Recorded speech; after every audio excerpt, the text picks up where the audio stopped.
Welcome to CMD news. నా పేరు దివ్య. నేటి వార్తా విశేషాలు. నెల్లూరు జిల్లా జలదింగి మండలం Jammalapalem Sri Sai School of Nursing విద్యార్థినుల ఆందోళన. కళాశాల యాజమాన్యం ఫీజులు చెల్లించాలంటూ ఒత్తిడి చేస్తుందంటూ విద్యార్థినుల ఆవేదన.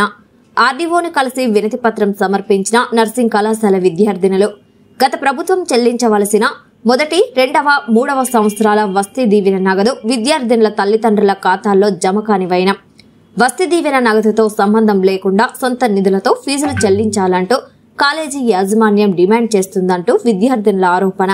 కళాశాల ఫీజు చెల్లించకుంటే సర్టిఫికెట్లు ఇవ్వకుండా ఇంటర్నల్ ఎగ్జామ్స్ మార్క్స్ తగ్గిస్తామని యాజమాన్యం బెదిరింపులకు పాల్పడుతుందంటున్న విద్యార్థినులు. కళాశాల యాజమాన్యం వైఖరి పట్ల ఆర్డీఓకు ఫిర్యాదు చేసిన విద్యార్థులు.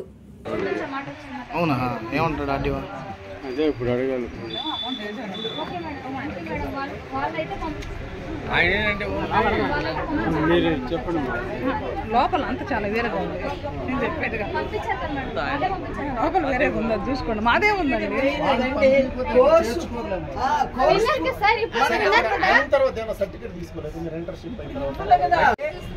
అందరినీ కూడా కందుకూరు తీసిపోయి ఒకే యూనియన్ బ్యాంక్ లో అందరి అకౌంట్ లో అక్కడ ఓపెన్ చేయించాడు. డబ్బులు పడాక ఈయన తీసుకొని వీళ్ళ ముద్ర చేయించుకున్నాడు. క్యాష్ కడితే రసీదు అలా చేసుకున్నాడు అనమాట.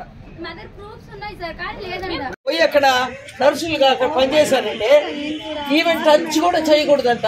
ఆ కోర్సు 3 ఏళ్లు పూర్తి కాకముందే అక్కడ వాళ్ళు 20,000 అది ఈయన అకౌంట్ లోకి రప్పించుకొని వీళ్ళకి 2,000, 3,000 చదివించారు. ఒరిజినల్ సర్టిఫికేట్స్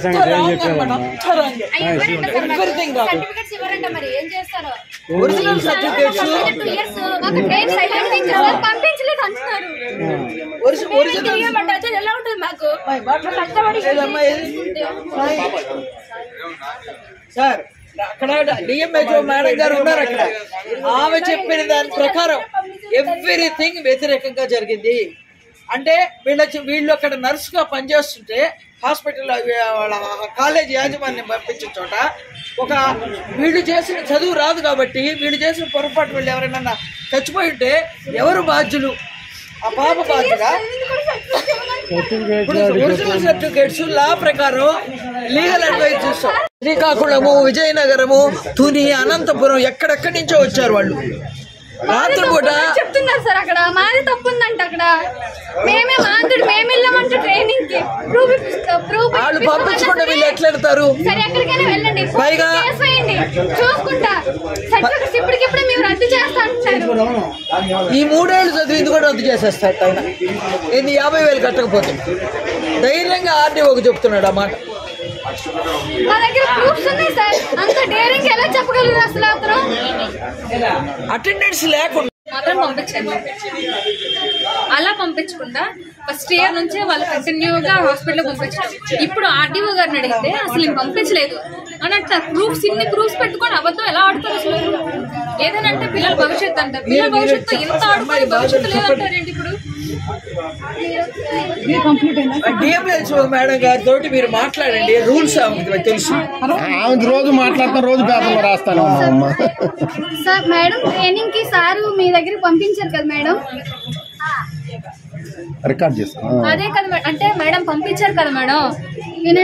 మీరు అమౌంట్ పే చేశారు కదా, ఆ ఎంత అమౌంట్ అని అడగం మేడం. కానీ అమౌంట్ పే చేశారు కదా, మీరు పే చేయలేదని చెప్పేస్తున్నారండి. అందుకని దీంట్లో మీకు ఎటువంటి ఇబ్బంది కలిగించం మేడం. కాకపోతే మీరు వాళ్ళకి పే చేశారు, ఇప్పుడు అసలు పంపించలేదు అంటున్నారు. అదే మేడం, అదే వాళ్ళు పంపించారు కదా మేడం. నాకు అదే ఒక్క సాక్ష్యం చాలు మేడం. మీ నోట్ నుంచి ఆ మాట వచ్చింది, నాకు అది చాలు.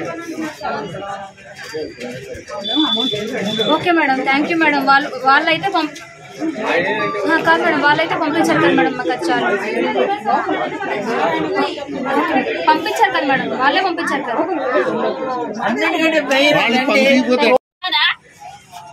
మాట్లాడుతున్నాడా సార్? అసలు ఎందుకు రద్దు చేస్తాడు? అసలు ప్రిన్సిపల్ ఏనా ఆయన? కాలేజ్ నడుస్తున్నాడా అసలు? ఇట్లానా? అంతా ఇల్లీగల్. ఏం మీకు రైట్స్ లేవా? తీసుకునే రైట్స్ లేవా? ఇన్ఫార్మ్ చేయలేరా మీరు? చెకింగ్ పదండి అసలు పోదాం. ఏం చేస్తాడో ఒక్కడుండి హాస్టల్ ఇక్కడే ఉంది చూడండి. అడవిలో పెట్టుకున్నాడు ఆడపిల్లలు ఆడకపోయేది. ఒక్కొక్కరు నడుచుకుంటా పోతుంటే 1 అవర్ ఏమైనా జరిగితే మధ్యలో ఎవరిది రెస్పాన్సిబిలిటీ? అడవి ఒక్క ఆడపిల్ల ఎక్కడి నుంచి నడుచుకుంటే వెళ్తుంది. హైదరాబాద్ లో ఉంటే అట్లనే లేదు. శ్రీకాకుళం, ఈ అమ్మాయి శ్రీకాకుళం, ఈ అమ్మాయి 1 వీక్ నుంచి తిరుగుతున్నాం అకామిడేషన్ లేదు. అసలు ఎక్కడ ఉండాలో మాకు అర్థం కావట్లేదు. రైల్వే స్టేషన్ లో ఉన్నాం.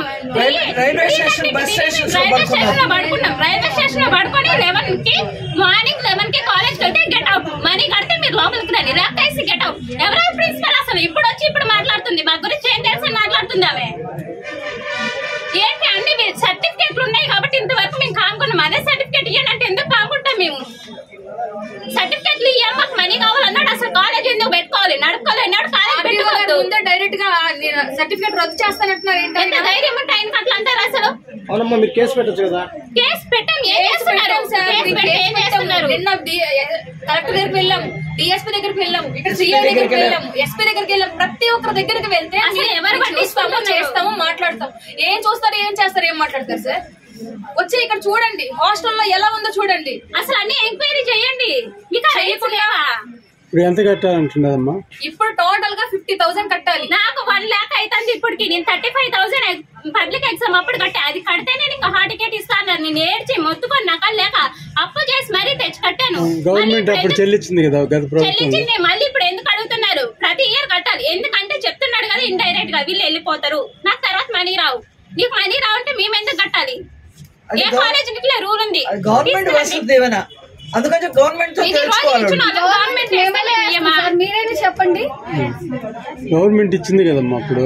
గవర్నమెంట్ ఇచ్చేంత వరకు మేము వేస్తూనే ఉన్నాం. ఆ అకౌంట్ లో వాడు మదర్స్ అకౌంట్ తో పడితే అందరినీ కూడా కందుకూరు తీసిపోయి ఒకే యూనియన్ బ్యాంక్ లో అందరి అకౌంట్లు అక్కడ ఓపెన్ చేయించాడు. డబ్బులు పడాక ఈయన తీసుకొని వీళ్ళ చేత ఏరు ముద్దలు వేయించుకున్నాడు. క్యాష్ కడితే రసీదు ఇవ్వడు. అలా చేసుకున్నాడు అనమాట. మదర్ ప్రూఫ్స్ ఉన్నాయి సార్, కానీ లేదండి. ప్రూఫ్స్ చూపిస్తున్నాం కదా, నేను పంపించలేదు. వాళ్ళు ఎట్లా చెప్పేస్తున్నారు ఉండేది. ఇప్పుడు జమ్మలపాలెం చేంజ్ చేస్తారు. మేము ఇప్పుడు ఆర్డీఓ ఆఫీస్కి వచ్చాము. ఇది 3rd టైం రావడం ఆర్డీఓ ఆఫీస్కి. ఆర్డీఓ ఆఫీస్కి వస్తే అవ్వడం డైరెక్ట్ కలెక్టర్ దగ్గరికి వెళ్ళాం. మేము ఆయన దగ్గరికి వెళ్తే ఆయన ఇక్కడ పంపించారు. మేము ఆర్డీఓ దగ్గరికి వెళ్ళాం, ఎస్పీ దగ్గరికి వెళ్ళాం, డిఎస్పీ దగ్గరికి వెళ్ళాం, ఇక్కడ 1 town పోలీస్ స్టేషన్కి వెళ్ళాం. అన్ని దగ్గరికి వెళ్తే ఈ రోజు పిలిపించి ప్రిన్సిపల్ దగ్గర మాతో మాట్లాడిపించారు. ప్రిన్సిపల్ గారు ఏమంటున్నారంటే వీళ్ళకి అసలు మేము ఎక్కడ పంపించలేదు అంటున్నారు. అంటే పంపించకుండానే మేము అక్కడ హైదరాబాద్లో వర్క్ చేసామా? అంటే వేరువేరుగా వెళ్ళిపోతే వాళ్ళ దగ్గర నుంచి మాకు ఎలా వస్తాయి అమౌంట్? 3,500 మంత్లీ మాకు ఎలా వస్తాయి అమౌంట్? అంటే కావాలని వేశారా? అవి కాకుండా మేము అక్కడికి వేరువేరుగా వెళ్ళిపోయామంటారు, కానీ ఇక్కడ 70% అటెండెన్స్ ఉంది అంటారు. 70% అటెండెన్స్ ఎలా ఉంది? మేము వెళ్ళిపోయినప్పుడు మమ్మల్ని క్వశ్చన్ చేయాలి కదా, పిలిపించి క్వశ్చన్ చేయాలి కదా, అది కూడా చేయలేదు. అదే కాకుండా ఇక్కడ మాకు వస్తీ దీవెన అంటున్నారు కదా, వస్తీ ఇప్పించలేదు. మేము హైదరాబాద్లో ఉన్నప్పుడు వస్తీ ఎలా ఉంటుంది? ఇక్కడ మేము ఇక్కడ 2 దగ్గర తింటున్నామా? అది క్వశ్చన్ చేస్తే మీకు సర్టిఫికేట్స్ మా చేతుల్లో ఉన్నాయి, హాల్ టికెట్స్ మా చేతుల్లో ఉన్నాయి, ఇంటర్నల్ మార్క్స్ మా చేతుల్లో ఉన్నాయి. ఏం చేస్తారు దాంతో? మేము ఇప్పటి వరకు సైలెంట్గా ఉన్నాం సార్. ఎందుకు అంటే మా ఎగ్జామ్స్ ఆయన చేతుల్లో ఉన్నాయి, సరే ఇంటర్నల్స్ ఆయన చేతిలో ఉన్నాయి, హాల్ టికెట్ ఆయన చేతిలో ఉన్నాయి. బట్ సర్టిఫికేట్స్ మేము పాస్ అయిన తర్వాత మాకు సర్టిఫికేట్స్ ఎందుకు ఇవ్వట్లేదు? 2 months అవుతుంది, సర్టిఫికేట్స్ ఎందుకు ఇవ్వట్లేదు? వచ్చినా ఎందుకు ఇవ్వట్లేదు? గవర్నమెంట్ వెయ్యిన అమౌంట్ మాకు బాధ్యతలు ఏంటి? వెయ్యినప్పుడు మీరు వెళ్ళి డైరెక్ట్గా గవర్నమెంట్ అడగండి, లేదంటే మాకు లెటర్ రాసి ఇవ్వండి. మీరు లెటర్ రాసి ఇస్తే మేము వెళ్తాం, ఎక్కడికైనా వెళ్తాం, సీఎం గారి దగ్గరికైనా వెళ్తాము. మీరు ఇవ్వకుండా మమ్మల్ని ఇలా ఎక్కడ పడితే అక్కడికి, మాది శ్రీకాకుళం, మా ముగ్గురు శ్రీకాకుళం నుండి వచ్చాము. ఎక్కడ ఉండాలి? ఇప్పటికి 5 days అవుతుంది. ఎక్కడ ఉండాలో మాకు అర్థం కావట్లేదు.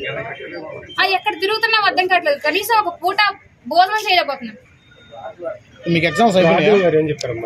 ఆర్టీఓ గారు మమ్మల్ని ఇప్పుడైతే బయటకు రమ్మని చెప్పారు. బయటకు వెళ్ళండి అమ్మా, నేను మాట్లాడుతున్నారు. ప్రిన్సిపాల్ గారితో మాట్లాడుతున్నారు. ఏం మాట్లాడుతున్నారో తెలియదు. కాకపోతే మాకు న్యాయం జరగకపోతే మేము ఎక్కడి వరకు వెళ్తామండి. మీకు ఎగ్జామ్స్ అయిపోయినాయి? ఎగ్జామ్స్ అయిపోయాయి, మేము పాస్ అయిపోయాము కూడా. పాస్ కూడా అయిపోయాము. 2 months అవుతుంది ఎగ్జామ్స్ అయిపోయి. ఆల్రెడీ జూలై 12th మాకు రిజల్ట్స్ వచ్చాయి. ఇప్పుడు ఎన్నో మంత్ సార్? ఈ మంత్ వరకు ఎందుకు మాకు సర్టిఫికేట్స్ ఆపారు? వచ్చినప్పుడు చెప్పాలి కదా. అసలు మా సీనియర్స్కి లేని ఇంటర్న్షిప్ ఎగ్జామ్ మాకెందుకు పెడుతున్నారు? మరి ఆయన పెట్టాలి కదా. సర్టిఫికేట్స్ గురించి అడిగితే ఏమంటున్నారు? సర్టిఫికేట్స్ గురించి అడిగితేనే మీరు అమౌంట్ పే చేయాలి, పే చేస్తే తప్ప ఇవ్వము. అది ఆర్డీఓ గారి ముందు కూడా చెప్తున్నారు. అంత ధైర్యం ఆయనకి ఏంటి? కోర్టుకి వెళ్దామంటున్నారు, మేము వస్తాం కోర్టుకి ఏంటి? ఎక్కడ రమ్మన్నా మేము వస్తాం. మా సర్టిఫికేట్లు మాకు అవసరం. మేము ఎప్పటి నుండి చిన్నప్పటి నుండి చదువుకున్న సర్టిఫికేట్లు అన్నీ కూడా ఆయన దగ్గరే ఉన్నాయి. ఒరిజినల్ సర్టిఫికేట్స్ అన్నీ ఆయన చేతిలోనే ఉన్నాయి. అంటే అది మా లైఫ్, మా సగ జీవితం ఆయన చేతిలో ఉన్నప్పుడు మరి మాకు ఎందుకు ఇవ్వట్లేదు ఆయన? మీరు జాయిన్ అయ్యేటప్పుడు ఏం చెప్పారు? మాకు జాయిన్ అయినప్పుడు ఫస్ట్ చెప్పింది మీరు స్కాలర్షిప్ అమౌంట్ పడుద్ది, అది మాకు పే చేసేసేయండి. మిగతాది school exam fee, uniform fee and books fee అది మీరు పే చేసుకోండి అన్నారు. బుక్స్ ఇచ్చారు సార్, బుక్స్ ఇప్పటికీ తెరవలేదు. అంటే మా క్లాస్లో అవ్వలేదు. బుక్స్ ఫీజు అయిపోయింది. యూనిఫామ్ ఫీజు అన్నారు, యూనిఫామ్ ఇచ్చాము. అవన్నీ అయిపోయాయి. ఇప్పుడు మీరు ఎంత పే చేయాలి, గవర్నమెంట్ వేయలేదు. మరి మాకు చెప్పాలి కదా ముందు, గవర్నమెంట్ వేయకపోతే మీదే బాధ్యత అని చెప్పాలి కదా ఫస్ట్లో జాయిన్ అయినప్పుడు. చెప్పకుండా ఇప్పుడు మాకు ఎంత పే చేయండి అంటే ఎలా?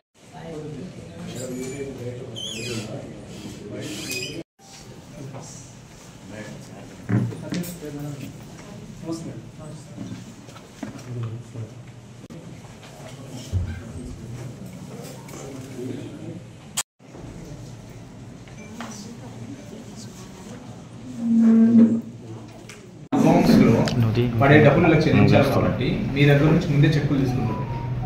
ఆ అకౌంట్స్ లో పడే డబ్బులు వీళ్ళకి చెల్లించాలి కాబట్టి సో మీరు ఎటువంటి పరిస్థితుల్లో కూడా అకౌంట్స్ మార్చడం కానీ ఆ డబ్బులు పడినప్పుడు ఆ డబ్బులు మీరు వాడుకోవడం కానీ చేయకూడదు. సో మీరేం చేస్తారంటే ఇప్పుడు మీరు మీ అకౌంట్ సంబంధించి ఇంత అమౌంట్ చెక్ రాసుకోగలరు. డబ్బులు ఎప్పుడైతే పడతాయో వాళ్ళు అప్పుడు దాన్ని విత్డ్రా చేసుకుంటారు. చెక్ అంటే బ్లాంక్ చెక్ సార్ అది జరిగింది. ఇప్పుడు మీకు సర్టిఫికెట్లు ఇస్తారు 20 తారీఖు 20 తర్వాత వెకేషన్ అయిపోయిన తర్వాత. సో ఇది ఫైనల్ అండి. Okay. Malinidevi multi speciality hospital, Christian Peta, 5వ line, Kavali. Doctor Gottipati Malinidevi, MBBS, MS, OBGY, కాన్పులు మరియు గర్భకోశ వ్యాధి నిపుణులు.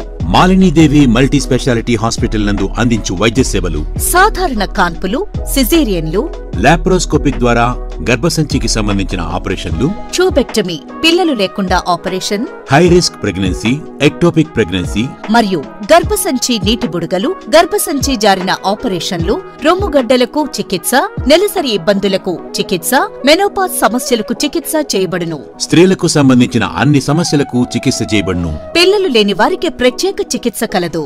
ముఖ్య గమనిక: మా హాస్పిటల్ నందు కాన్పోయిన తరువాత తల్లి బిడ్డను ఉచితంగా మా వాహనంలో క్షేమంగా ఇంటికి చేర్చబడును. మా హాస్పిటల్స్ ప్రత్యేకతలు: ICU, lab, AC and non AC rooms, 24 గంటలు మెడికల్ షాప్, ప్రతి రూమ్ నందు వేడి నీటి సదుపాయం కలదు. అత్యవసర కేసులు అన్ని వేళలా చూడబడును. సంప్రదించండి Malinidevi multi speciality hospital, Christian Peta, 5వ లైన్, కావలి. ఫోన్ నంబర్స్ 9398665676 మరియు 08626245167.